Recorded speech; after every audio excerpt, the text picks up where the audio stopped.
Hey everyone and welcome. I am absolutely thrilled to guide you through today's explainer. We're diving into a truly fascinating piece of source material today. It's a text that takes us on an incredible journey, starting all the way over in the psychology of human perception. How our brains actually process the physical world around us. And then it smoothly transitions into a highly practical, testable framework for faith. It deeply challenges how we define truth and how we go about seeking answers. So, let's jump right in. Okay, let's dive into this. The author hooks us right out of the gate with a question that seems almost ridiculously simple on the surface. Is the sky really blue? I mean, it's a supposedly universal truth, right? Literally any child anywhere in the world will tell you the sky is blue. But the source asks us to just pause for a second and actually question this fundamental, everyday assumption. Because, as the text defines for us, that blue color is absolutely not a physical property of the sky itself. It is entirely the result of atmospheric scattering in the human brain just trying to make sense of the light hitting our visual receptors. The author uses this brilliant scientific observation to make a much deeper point. What we universally accept as truth in our daily lives is very often just subjective perception. It's our brains taking shortcuts and, frankly, tricking us into complacency. And that leads directly to the core premise of the author's argument, captured perfectly in this quote from the text. 99.9% of the time, we are looking for ideas to support our beliefs and ego. We are not searching for the truth. The source argues that human beings suffer from massive, almost paralyzing confirmation bias. We would much rather have the comfort of feeling right and protecting our egos than do the hard, sometimes really uncomfortable work of actually searching for objective reality. To ground this cognitive bias in reality, the source shares a really compelling anecdote. The author was listening to a talk by a scientist, someone whose entire profession is supposedly based on objective, rigorous inquiry. Yet, as the text points out, this scientist immediately dismissed the idea of God at the very beginning of his talk, without even taking the time to consider if it could be true or not. He just decided it simply wasn't worth his time. The author notes that this shows how even highly educated people let preconceived notions stop them from genuinely investigating reality. They simply reject concepts that don't neatly fit into their existing worldview. Let's move to Section 1, Testing the Divine Compass. As we transition from secular psychology over into the spiritual realm, the text doesn't present the existence of God as blind dogma, but actually as a testable hypothesis, a true divine compass that you can calibrate through observation. To set the baseline for this spiritual test, the author brings in a specific verse from the Quran, Surah Ash-Shura, verse 42-26. It reads, "He responds to those who believe and do good deeds, and gives them more of his bounty." We're looking at this impartially as the foundational criteria laid out in the text. According to the source, this verse establishes the exact prerequisites required for divine intervention. It lays out a totally clear formula. Belief plus good deeds equals a response. So, the crucial point is how we actually apply that formula in real life. The author gives us this brilliant compass metaphor, broken down into these 3 clear steps. Step 1, call on God for help. Step 2, observe the response.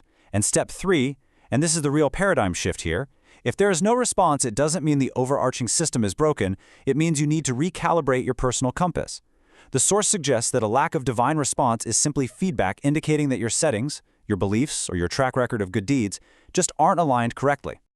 Of course, the text anticipates a natural counterargument, which brings us to Section 2, the paradox of provision.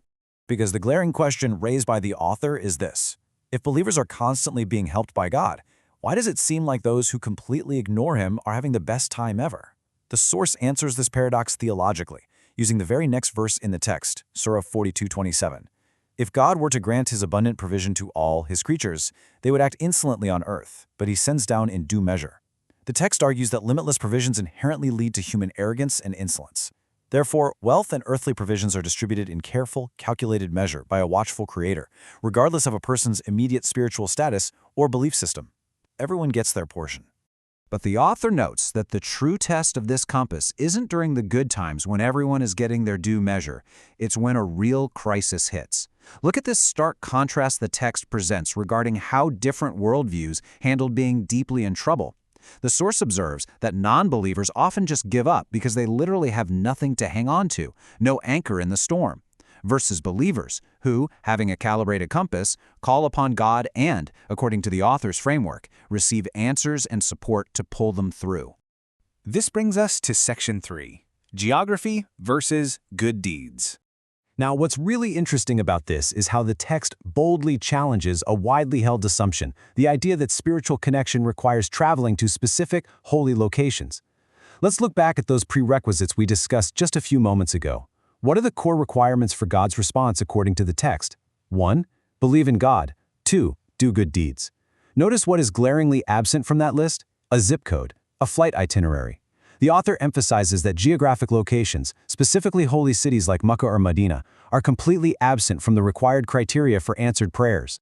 The author then makes this rather provocative and honestly slightly humorous observation. They write that only those who don't believe and do good run off to Makkah.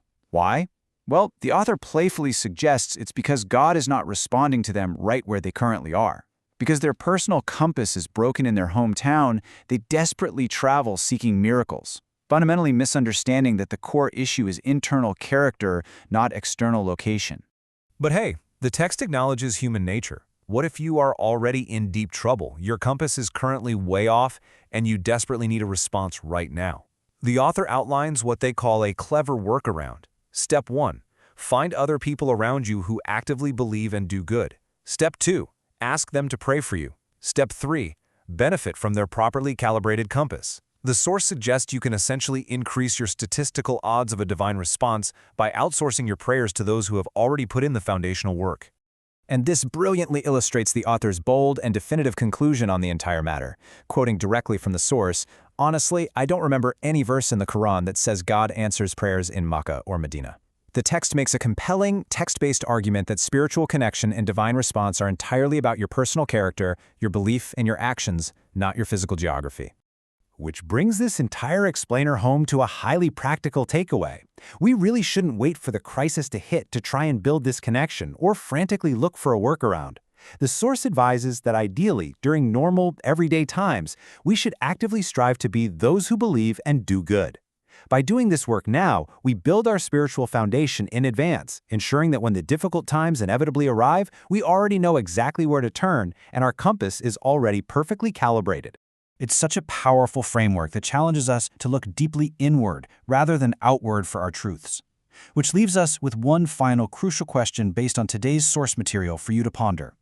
Is your divine compass currently pointing in the right direction, or do you maybe need to do a little recalibration before your next storm hits? Thank you so much for exploring this fascinating text with me today. Keep questioning your assumptions, keep seeking truth over comfort, and I'll catch you in the next explainer.